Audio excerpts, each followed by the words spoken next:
ito muna. Again, kanina may introductory. So, this is the chart.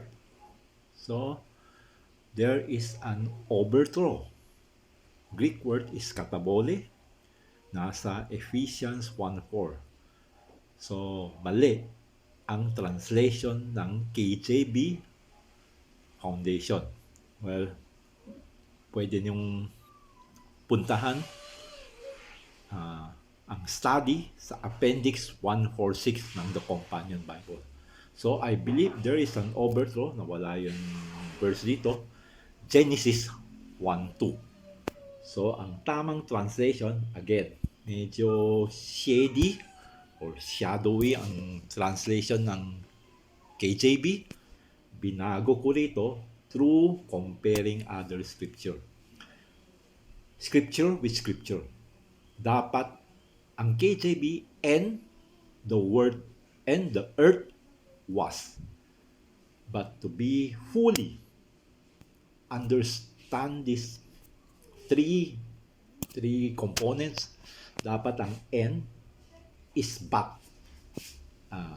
Greek de, Septuagint, LXX. So the earth retained, was, dapat is became, hayaw in Hebrew. Then without form and void is tohu bohu. So this is crucial in understanding this particular point in time. Genesis 1:2. But the earth became, kasi this is after Genesis 1:1. In beginning, God created the heaven and the earth.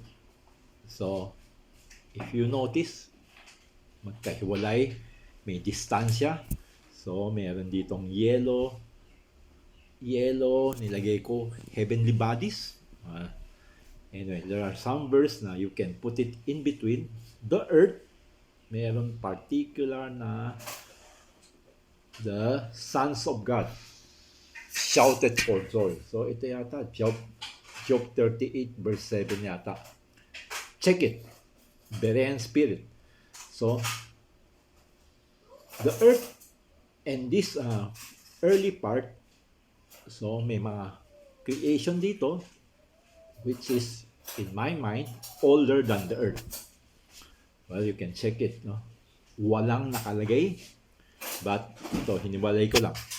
Definitely, the earth is follow the heaven. The earth belongs, siguro, a small part of heaven. No? Ang earth is a planet. Anyway, ito, so itong mga sons of God, dito nag-shout for joy. So, definitely somewhere dito, somewhere before dito, na-create itong mga sons of God. So, may mga hint, the king of Tyre. So, I must keep it within 5 minutes. Itong chart lang to. So, it will be parang continuation.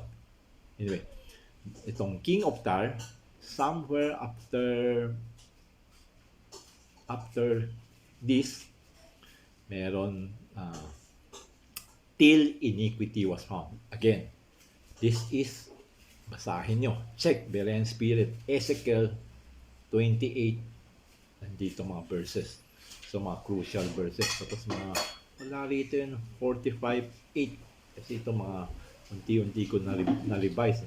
Anyway, it's close to 5 minutes. So this is Genesis 1:2, second part. Meron darkness, meron surface of the deep.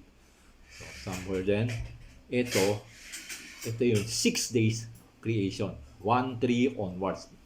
Again, may mga verses dito. Kung anong on the first day, second day, third day. So ito yung contention ng mga others, mga hindi nag-aaral, sabi nga ni Pastor. But kung gusto mag-aral, after 43 years, definitely you can come up with this conviction. Anyway, 5 minutes, tama na to. Continuing later on.